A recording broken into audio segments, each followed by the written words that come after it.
లగచర్ల భూ పోరాటం గురించి అందరికీ తెలిసిన విషయమే. ప్రపంచ వ్యాప్తంగా ఉన్న తెలుగు వాళ్ళందరూ కూడా చూసిరు ఏంది అసలు ఈ లగచర్లలో ఈ భూములు గుంజుకునుడు ఏంది అనేసి. సో ఎక్కడి నుంచి ఎక్కడికి మొదలైంది, అల్లుడు కోసము అదాని కోసం అంటూ సో బీభత్సమైన ఆరోపణలు వచ్చిన నేపథ్యంలో అయినా కూడా వెనక్కి తగ్గలేదు. భూసేకరణ అంటే మా భూములు ఎట్టి పరిస్థితుల్లో ఇచ్చేది లేదు, చావనైనా చేస్తాం తప్ప మాకు మా నిలివెత్తు డబ్బులు పోసినా కూడా మేము లగచర్ల భూములు ఇచ్చే ప్రసక్తే లేదన్న విషయాన్ని మొత్తం వెలుగెత్తి చాటారు. అదొక్కటే కాదు, దాన్ని మొత్తం కూడా ఆ కేసుకు సంబంధించిన విషయాన్ని దాన్ని ఒక రాజకీయం చేసి కొట్టేయాలని చూసిండు రేవంత్ రెడ్డి. కానీ పట్టు విడపకుండా రైతులంటే ఏంది, రైతుల దెబ్బ ఏ విధంగా ఉంటుంది అనేది వాళ్ళు అప్పుడే రుచి చూపించారు. ఇప్పుడు ఫైనల్గా కూడా వాళ్ళు గెలుపొందిరనే చెప్పొచ్చు. ఏమైంది, కలెక్టర్ మీద వాళ్ళు ఆర్డీఓ మీద దాడి చేశారని చెప్పి వాళ్ళని అనవసరంగా రైతులని అరెస్టు చేసి పోలీస్ స్టేషన్లో పెట్టి లాఠీ దెబ్బలు కొట్టించి 3rd డిగ్రీ ప్రయోగించి సార్ నాకు గుండె నొప్పి వస్తుంది సార్ అన్నా కూడా బేడీలు తీయకుండా హాస్పిటల్కు తీసుకెళ్ళిన వైనం మనం చూసినాం. వాళ్ళేదో అంతర్జాతీయ తీవ్రవాదుల్లాగా ట్రీట్ చేసిన విధానం కూడా చూసినాం. దాని తర్వాత ఏమైంది, కొంత వెనక్కి తగ్గినట్టుగా తగ్గి దాని తర్వాత ఇండస్ట్రియల్ కారిడార్ కోసము భూసేకరణ అంటూ చెప్పి నానా కథలు చెప్పిండ్రు. ఇంత ఎక్కడ ఏ పరిహారం ఎక్కువ ఇవ్వని చోట మేమిస్తున్నాము చూడు, ఎకరానికి 20 లక్షలు ఇస్తున్నామని చెప్పి డమ్మీ రైతులు తీసుకొచ్చి కాంగ్రెస్కి ఫేవర్గా ఉన్న రైతులను లేకపోతే కార్యకర్తలను తీసుకొచ్చి అరే మేము ఇన్ని పైసలు చూస్తాం అనుకోలేదు, నాకు 5 ఎకరాల భూమి ఉంది, 1 కోటి రూపాయలు, తర్వాత ఎకరానికి మాకు 150 గజాల భూమి ఇస్తారంటూ కూడా వాళ్ళని మాట్లాడిపిచ్చి తీసి ఏదో వీళ్ళు క్రెడిట్ కొట్టేసే ప్రయత్నం చేసిరు. కానీ చివరికి ఏమైంది, న్యాయమే గెలిచింది. భూసేకరణ ఆపాలి అంటూ వాళ్ళు హైకోర్టులో చేసిన పోరాటము, దానికి అహర్నిశలు వాళ్ళు వెంట ఉండి వాళ్ళ పోరాటానికి మద్దతుగా నిలిచిన ఈరోజు బీఆర్ఎస్ వర్కింగ్ ప్రెసిడెంట్ కేటీఆర్ విజయంగా కూడా చెప్పొచ్చు. అంతే ఇటువైపు కేటీఆర్ విజయం అయితే మరొక వైపు రేవంత్ రెడ్డి పతనము కొడంగల్ నుంచే మొదలైందా అంటే ఇప్పుడు అందరి నోళ్ళు అవుననే చెప్తున్నాయి. వద్దు మా భూములు లాక్కోవద్దని కాళ్ళ వేళ పడితే రైతులను తీసుకుపోయేమో జైల్లో పెట్టి ఆడోళ్ళ మీద 100 మంది పోలీసుల వికృత చర్యలను కూడా మేము బయటకు తెచ్చి చూపించినాం.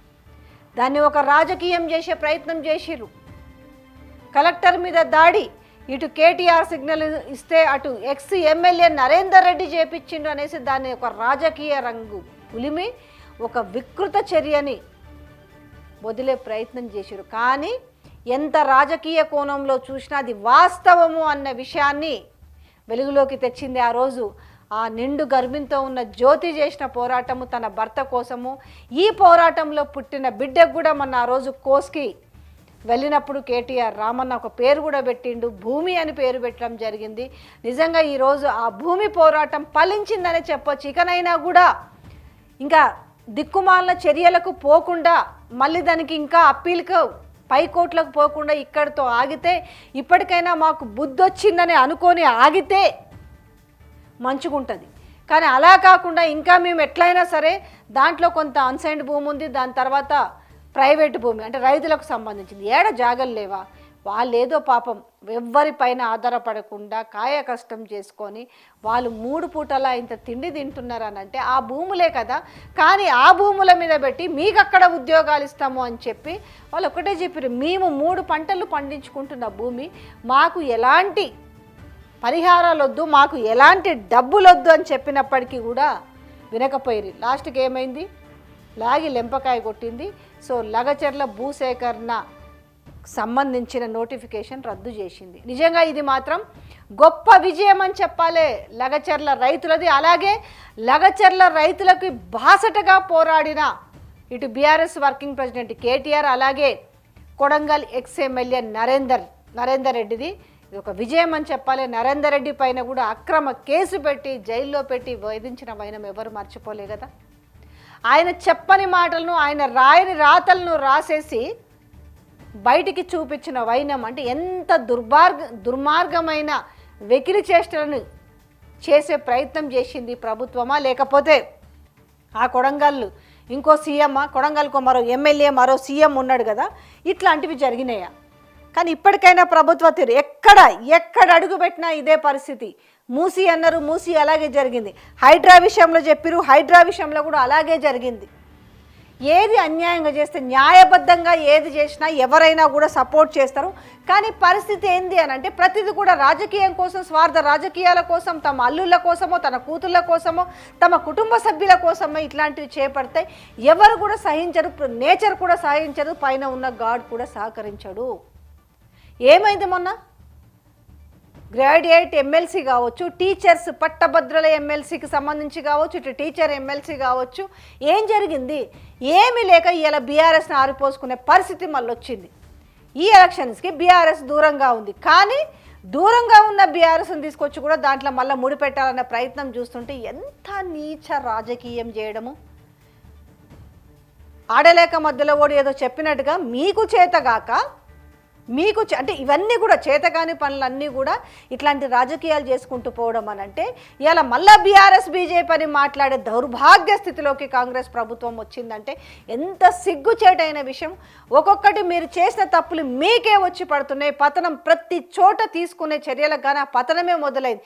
ఎంత సిగ్గుచేటు వ్యవహారం. అధికారంలో ఉండి ఒక్క ఎమ్మెల్సీని కూడా గెలిపించుకోలేకపోవడం అంటే దీన్ని బట్టి ఈ ఏడుపు కూడా మళ్ళీ కూడా బీఆర్ఎస్ మీదనే ఏడుస్తుండేది. వాళ్ళు ఈ ఎలక్షన్లకు దూరంగా ఉన్నారు.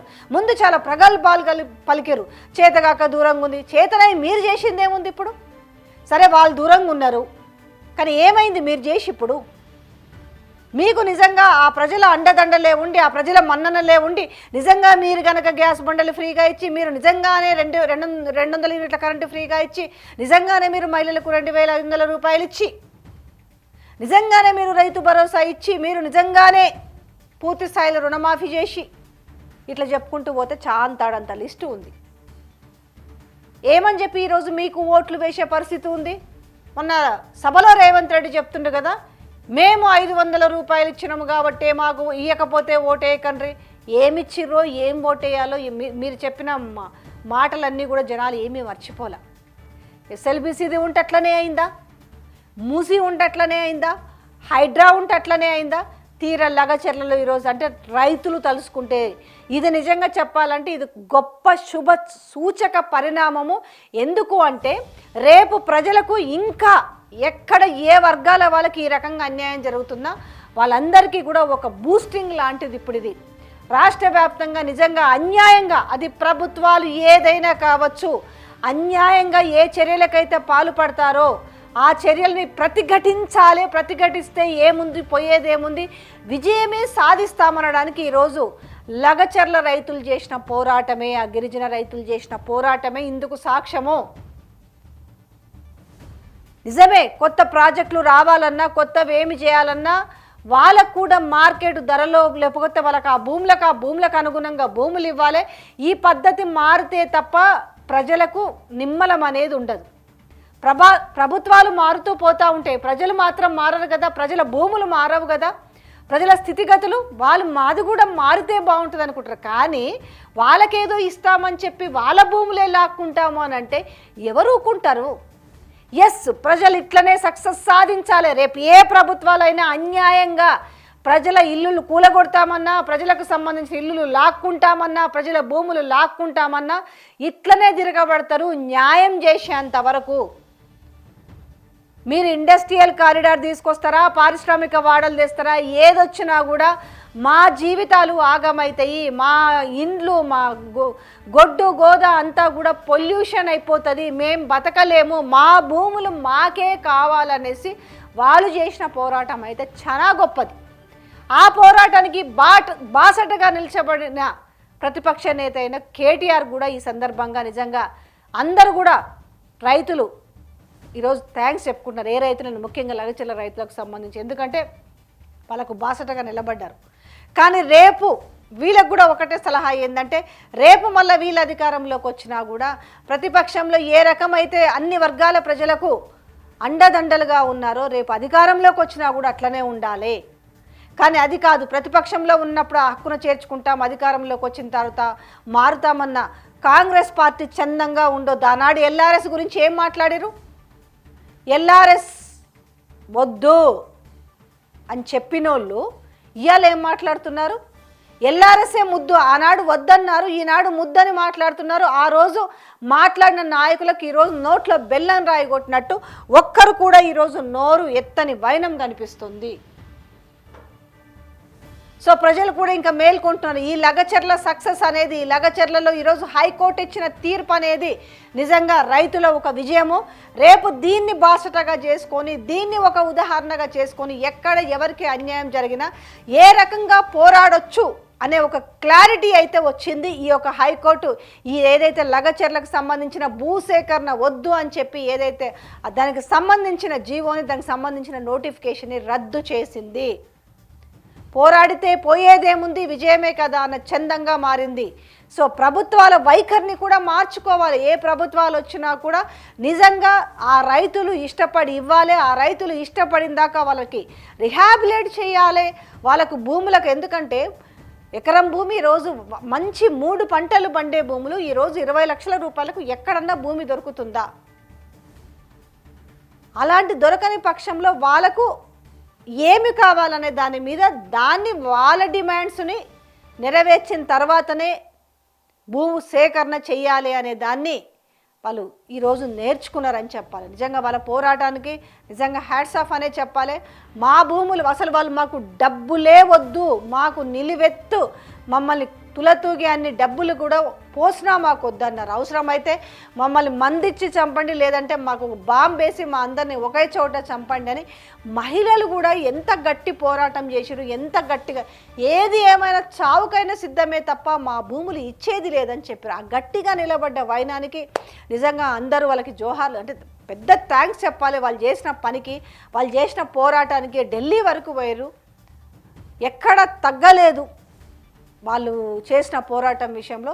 ఆ పోరాటానికి విజయంగా మద్దతుగా నిలిచిన ఈరోజు కేటీఆర్ కావచ్చు, అలాగే నరేందర్ రెడ్డి మీద కూడా తప్పుడు కేసులు పెట్టి అన్ని రోజులు ఆయనను జైల్లో పెట్టి చెప్పంది చెప్పినట్టుగా బయటి ప్రపంచానికి తెలియజేసే విధంగా వాళ్ళు ఇచ్చిన ఫ్లేరప్ ఈ విధానం అంతా చూస్తుంటే రేవంత్ రెడ్డి పతనం అయితే ఎక్కడి నుంచి మొదలైందా అని అంటే చూస్తుంటే కొడంగల్ కాన్స్టిట్యున్సీ నుంచే మొదలైంది. ఎందుకంటే మార్పు కోసము, రేవంత్ రెడ్డి కోసము ఇప్పుడు 5 తండాలకు సంబంధించిన వాళ్ళ హకీంపేట్ తండా కావచ్చు, లేకపోతే బోటి తండా కావచ్చు, ఇట్లా ఏమేమైతే ఉన్నాయో ఈ తండాల వాళ్ళందరూ కూడా అప్పుడు బాజాబ్తో చెప్పారు, మేము రేవంత్ రెడ్డి కావాలనుకొని ఓటేసుకున్నాం, కానీ రేవంత్ రెడ్డి మాకేమో చేస్తాడు అనుకుంటే ఇట్లా భూములు లాక్కుంటాడు అనుకోలేదు అనేసి వాళ్ళు చెప్పిన ప్రతి మాట విన్నాము.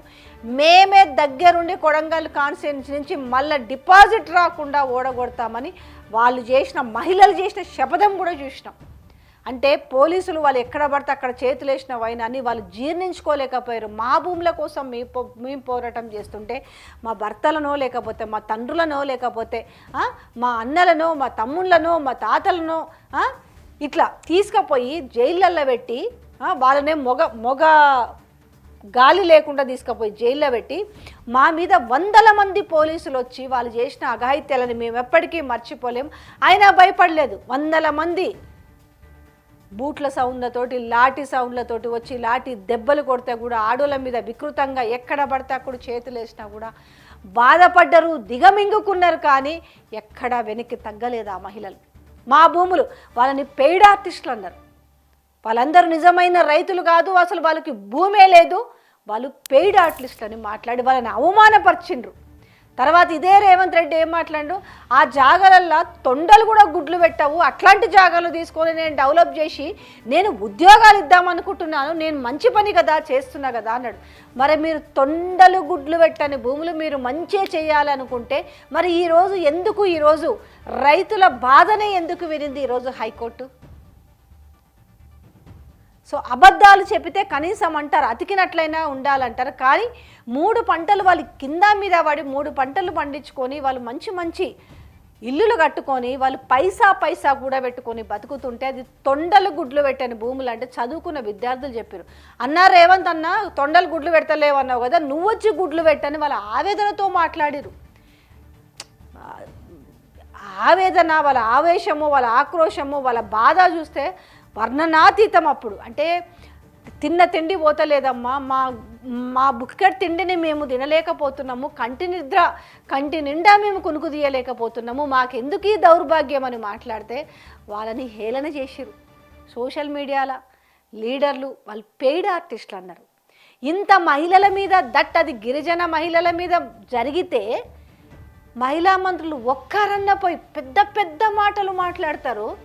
ఇదే సీతక్క కూడా వాళ్ళు వచ్చేసి ఎట్లా పడితే అట్లా చేతులేసి మా మీద అసభ్యంగా ప్రవర్తించిరమ్మా అని వాళ్ళు గోడున విలపిస్తే కనీసం ఒక మహిళా మంత్రి, ఒక గిరిజన బిడ్డ అని చెప్పుకున్న సీతక్క పోయి కూడా ఈ రాజకీయం ఇది శాశ్వతం కాదు, ఈ పదవులు శాశ్వతం కాదన్న విషయం కనీసం మర్చిపోయి ఆమె ఒక్కసారి కూడా పోయి వాళ్ళని పలకరించలే. 2 మహిళా మంత్రులు ఉన్నారు.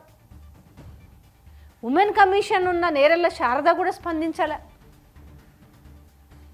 పదవులు ప్రభుత్వాలు శాశ్వతం కాదు, కానీ సీతక్క కనీసంగా వెళ్ళాల్సి ఉండే. ఎందుకు మహిళల మీద బిహైండ్ ద స్టోరీ పోయి వెలికి తీసినప్పుడు వాళ్ళు చెప్పిన ఒక్కొక్క ఇంట్లో ఒక్కొక్క 10 ఏండ్ల పిల్ల నుంచి మొదలు పెట్టుకుంటే 70 ఏండ్ల ముసలవ్వ వరకు చెప్పిన వాళ్ళ బాధలు పోలీసులు వచ్చి వాళ్ళని కరెంటు తీసి అర్ధరాత్రి పూట వాళ్ళని భయపెట్టిన విధానము, ఎక్కడ పడితే అక్కడ తడిమిన విధానము, ఇంత బయటికి వచ్చిన తర్వాత కూడా ఒక్కరన్నా నోరిప్పకపోవడం.